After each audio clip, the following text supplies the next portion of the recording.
Praise lord. ప్రభువైన యేసుక్రీస్తు నామములో అందరికీ వందనాలండి. బాగున్నారా? ఈరోజు దేవుని వాక్యాన్ని చదువుకుందాం.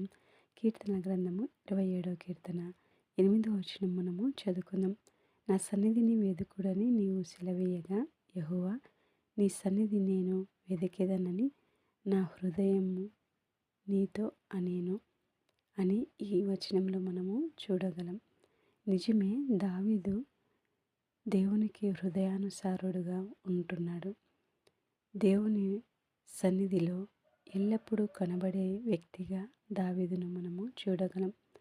దావీదు రోజుకు 7 మార్లు దేవుణ్ణి స్తుతించినట్లుగా మనము చూడగలం.